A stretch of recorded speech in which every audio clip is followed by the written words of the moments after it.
Vande Mataram viewers, कैसे हैं आप। Welcome to my YouTube channel. मैं हूं डॉक्टर धर्मेंद्र कोरी। मैं आपको आपके एग्जाम से संबंधित रोज वीडियो लेकर आता हूं।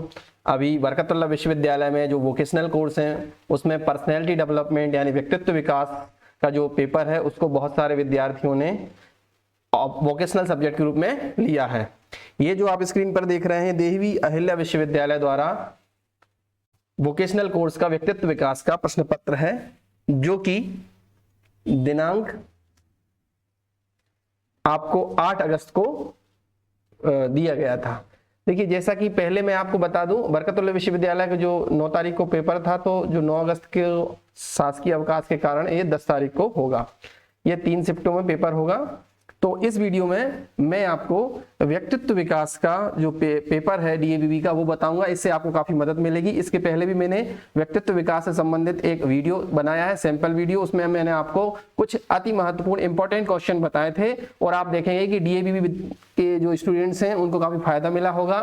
और जिन विद्यार्थियों का जो बरकतुल्लाह विश्वविद्यालय है या विक्रम विश्वविद्यालय के जो पेपर होना है वो भी इस वीडियो को देखें। इन दोनों वीडियो की जो लिंक है मैं डिस्क्रिप्शन में डाल दूंगा। और इसके अलावा व्यक्तित्व विकास के अलावा डीटीपी का जो पेपर है वोकेशनल में पोषण एवं आहार यानी न्यूट्रिशन एंड डाइटिशियन का पेपर है, जैविक खेती है, इनके मैं आपको इस पर वीडियो तो संभव नहीं है क्योंकि बहुत सारे पेपर हैं वोकेशनल में, लेकिन मैं आपको इनके जो पीडीएफ है जो पेपर है उनके पेपर को उपलब्ध करा दूंगा। उसके लिए आपको मेरा टेलीग्राम चैनल ज्वाइन करना पड़ेगा। टेलीग्राम चैनल की जो लिंक है वो डिस्क्रिप्शन बॉक्स में दे दी है, वहां से आप चैनल को ज्वाइन करिएगा। वहां पर आपको सारे जो प्रीवियस ईयर के पेपर हैं, प्रीवियस ईयर के जो पेपर हैं वो ज्यादा तो नहीं, मतलब इसी साल के आपको पेपर मिलेंगे।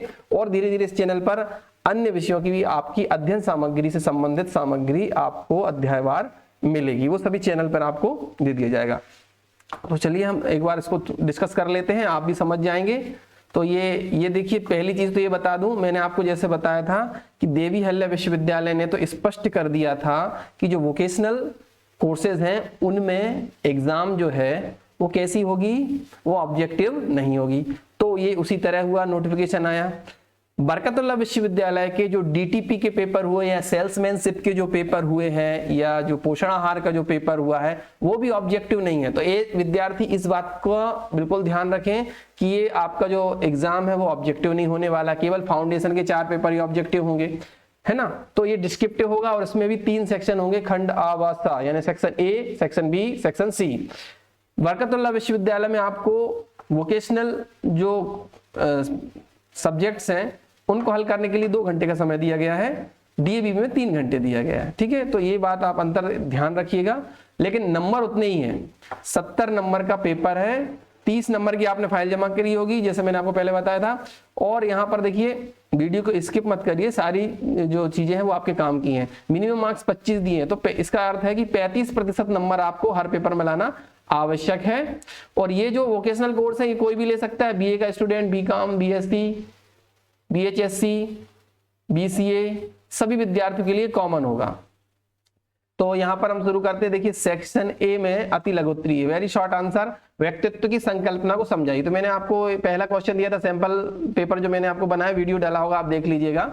तो उसमें व्यक्तित्व की परिभाषा मैंने आपको बताया था, व्यक्तित्व का कंसेप्ट बताया था, सफलता क्या है, ठीक है, ये भी मैंने आपको बताया था। समय प्रबंधन पे आपको बताया था कि इस पर प्रश्न कैसे बन सकते हैं, समय प्रबंधन का इसमें महत्व पूछ लिया गया है। समय प्रबंधन को मैंने वहां समझाया है शॉर्ट में। तो समय प्रबंधन हमें बहुत सारा महत्व है, इससे समय बचता है ना। टाइम मैनेजमेंट से क्या होता है, आप समय बचा पाते हैं, कौन सा काम आपको पहले करना है, कौन से काम में आप देर कर सकते हैं या बाद में कर सकते हैं। काम तो सबको पास रहते हैं, आपके पास 10 काम है, लेकिन पहले आपको क्या करना है। अगर आपका कल पेपर है तो सबसे पहला काम आपको क्या है कि उसकी तैयारी करना है, उसको पहले पढ़ना है, बाकी काम बाद में होंगे, है ना। और कुछ दैनिक काम होते हैं वो डेली रूटीन वाले होते ही हैं। तनाव क्या है, स्ट्रेस क्या है, ये भी मैंने आपको बताया था। तनाव क्या है, इसकी मनोविज्ञान में एक प्रॉपर परिभाषा है। तीसरा प्रश्न देखिए, यहाँ पर 3 दिए हुए हैं, 3 प्रश्न में, और अब अथवा दिया हुआ ऑप्शनल है, 2 में से कोई एक करना है। ये और लगा हुआ है अथवा। तो संचार में शारीरिक भाव भंगिमा की भूमिका को समझाइए। मैंने आपको बॉडी लैंग्वेज का बताया था, शारीरिक भाषा मैंने आपको वहां बोला है। तो बॉडी लैंग्वेज का कम्युनिकेशन में इंपॉर्टेंस क्या है, ये क्या होता है, इस पे भी मैंने आपको प्रश्न बताया था सैंपल पेपर में, उससे आपको काफी सहायता मिली होगी। एक संचार में हार्ड स्किल, हाई स्किल लिखा है या गलत लिखा है हिंदी में। देखिए यहाँ पर जो देवी अहिल्या विश्वविद्यालय के जितने भी प्रश्न पत्र में हिंदी इंग्लिश में आप जरूर देखिएगा, गड़बड़ थोड़ा सा त्रुटि हुई है यहाँ पर। संचार में हाई स्किल सॉफ्ट स्किल नहीं, हार्ड स्किल और सॉफ्ट स्किल है। देखो इंग्लिश में लिखा है explain hard and soft skill in communication. तो हार्ड स्किल क्या होती है? हार्ड स्किल वो होती है जिसमें आप क्या करते हैं, जिसका प्रशिक्षण लेना पड़ता है और अभ्यास भी करना पड़ता है। जैसे कि आपको मान लो कोई वेल्डर है या कोई इलेक्ट्रीशियन है, तो उसको इलेक्ट्रीशियन का कोर्स करना पड़ेगा, उसको प्रैक्टिकल करना पड़ेगा। अगर कोई मैकेनिकल इंजीनियर तो इंजन उसको सुधारना आना चाहिए या मैकेनिकल पार्ट्स। ये हार्ड स्किल होती है जिसमें कि आप प्रशिक्षण लेते हैं, प्रॉपर ट्रेनिंग लेते हैं, उसका बार बार अभ्यास करते हैं, वो हार्ड स्किल। सॉफ्ट स्किल क्या होती है? सॉफ्ट स्किल आपका नेचर होता है, कैसे किसी से बात करना है, कैसे किसी से आप बातें सुनना, आपकी बात किस तरह से आप प्रेजेंट कर रहे हैं, किस तरह सामने वाले की बातें को आप ग्रहण कर रहे हैं, है ना। कोई नहीं रहता कि कितना बात नहीं रहता है, वो हर बात मनवा लेता है उसमें। तो ये सॉफ्ट स्किल क्या होता है? एक तो बाय बर्थ भी होता है, हालांकि आधुनिक जो मैनेजमेंट है, आधुनिक जो ट्रेनिंग प्रोग्राम है, वो इस पर भी ध्यान देते हैं। तो एक सफल व्यक्ति के लिए, एक सफल व्यक्तित्व के लिए हार्ड और सॉफ्ट स्किल दोनों का अच्छा कॉम्बिनेशन, अच्छा संयोजन होना बहुत जरूरी है। तो ये होते हैं हार्ड स्किल। ये मैंने आपको सैंपल पेपर में दिया था, इसको आपने स्टडी करी होगी, आपको मदद लगी। देखिए सेक्शन भी है, इसमें 4 प्रश्न है, एक प्रश्न 7 नंबर का है। ये पैटर्न अलग अलग हो सकता है पर 3 सेक्शन में आएगा।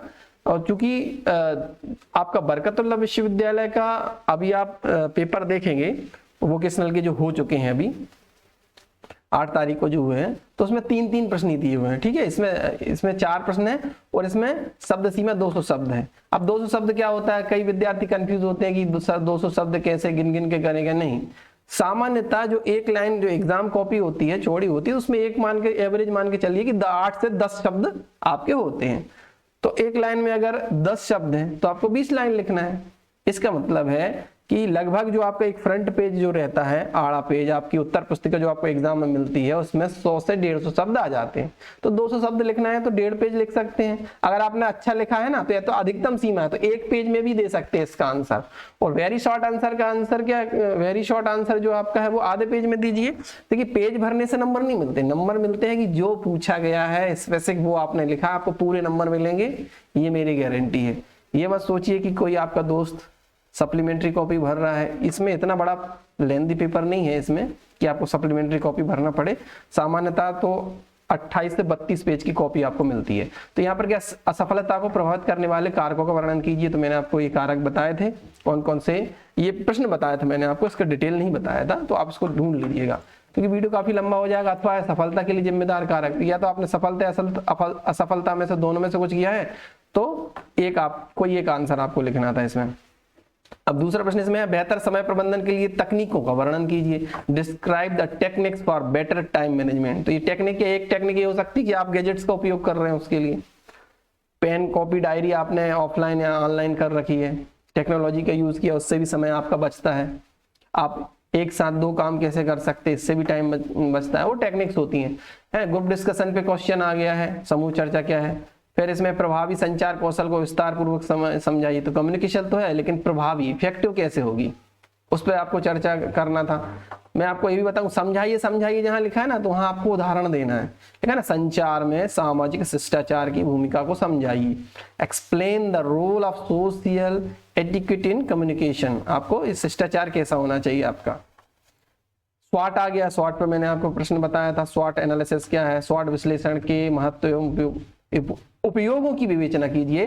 Discuss the importance and uses of स्वॉट एनालिसिस, इस पर भी आ गया। और इसका इस प्रश्न में क्या कर सकते हैं आप, स्वॉट को फुल फॉर्म आप लिख सकते हैं, फिर एक एक का आप बता सकते हैं। मैंने जो सैंपल पेपर बनाया था व्यक्तित्व विकास का, उसमें मैंने जो महत्वपूर्ण प्रश्न बनाए हैं, उसके बाद में मैंने क्या किया है, इसको स्वॉट को अच्छे से समझाया है। उसमें लक्ष्य निर्धारण की प्रक्रिया को समझाइए। तो इस लक्ष्य निर्धारण में अब मैंने आपको स्मार्ट बताया था, SMART, उसका फुल फॉर्म लिख सकते हैं और उसको डिस्क्राइब कर सकते हैं। फिर आप लॉन्ग आंसर आ गया, लॉन्ग आंसर 500 शब्द में देना है। 500 शब्द का मतलब है कि मान के चलिए लगभग 2.5 से 3 पेज में इसका आंसर दीजिएगा, कोई 2 ही है। देखिए आप लोग जो वेरी शॉर्ट आंसर है उनको तो करिएगा, लेकिन जो लॉन्ग आंसर होते हैं उनको अच्छे से हल करिए। देखिए सिर्फ 2 क्वेश्चन हल करने पे आपको 30 नंबर मिल रहे हैं। सोचिए 70 नंबर के पेपर में 30 नंबर का सिर्फ 2 प्रश्न है, कहने को ये 4 हैं। तो इसमें आपने अगर ये तैयारी की है सफल जीवन के लिए कौशल संवर्धन कैसे करेंगे तथा असफलताओं का मुकाबला कैसे करेंगे, ये समझाना है आपको। तो आपको जब देखिए, जब ज्यादा शब्दों में आपको अगर लिखना है तो एक बात याद रखिए, उसमें आप उदाहरण शामिल कीजिए, एक से ज्यादा उदाहरण दीजिए तो आपकी शब्द सीमा बढ़ जाएगी। जहां आपको शॉर्ट आंसर करना है तो उदाहरण मत दीजिए, आप अपनी बात को समझाइए, बिल्कुल संक्षिप्त उदाहरण दीजिए। इसका अथवा में दिया है तनाव के कारण एवं परिणामों की चर्चा कीजिए तथा तनाव प्रबंधन कैसे करेंगे, इसको समझाना है। Discuss the causes and effect of stress and explain how to manage stress. तनाव क्या है इसमें आप बता देंगे, तनाव की परिभाषा अगर लिखी तो उसको लिख देंगे, तनाव के क्या क्या परिणाम हो सकते हैं इसका, है ना, कि किन कारणों से तनाव होता है ये लिख देंगे, फिर तनाव के परिणाम लिख देंगे, फिर तनाव प्रबंधन यानी स्ट्रेस मैनेजमेंट क्या है, इसको कैसे दूर कर, तो ये सब लॉन्ग आंसर में आ जाएगा। दूसरा प्रश्न है दिन प्रतिदिन के प्रबंधन में सूचना और संचार प्रौद्योगिकी के उपयोग का वर्णन कीजिए। ठीक है, आईसीटी का उपयोग आ गया। आप डेली मैनेजमेंट कैसे करेंगे, पूरे दिन का शेड्यूल, या जो सफल व्यक्ति हैं वो कैसे मैनेज करते हैं, जैसे बड़े बड़े जो बिजनेस टाइकून हुए, हमारे श्री रतन टाटा हुए या मुकेश अंबानी जी हुए या हमारे पॉलिटिशियन हुए, मोदी जी हुए, या जितने भी जो व्यक्तित्व है, उसमें राजनीतिक व्यक्तित्व भी हो सकते हैं, उसमें बिजनेस व्यक्तित्व भी हो सकते हैं, कोई कलाकार भी हो सकता है, स्पोर्ट्समैन भी, कितने बिजी रहते हैं, ये कैसे मैनेज करते हैं। उनमें से क्या करना है, अति प्रभावी व्यक्तियों की 7 आदतों का आपको वर्णन करना है ना। अगर ये नहीं आता तो ऊपर वाला लिख दीजिए, या 7 व्यक्तियों को कोई भी लिख सकते थे। इस प्रकार से ये जो पेपर हुआ, तो आप याद रखिएगा, ये पेपर मैंने डिस्कस किया है, ये सबके लिए लाभ होगा। वीडियो पर अगर आप नए हैं चैनल पर तो मुझे सपोर्ट करने के लिए चैनल को सब्सक्राइब कीजिए और अन्य दोस्तों तक भी इसे शेयर कीजिए ताकि आपको इसका लाभ मिल सके। और टेलीग्राम चैनल को ज्वाइन कर लीजिएगा, डिस्क्रिप्शन लिंक आपको मिल जाएगा डिस्क्रिप्शन में। Thank you for watching.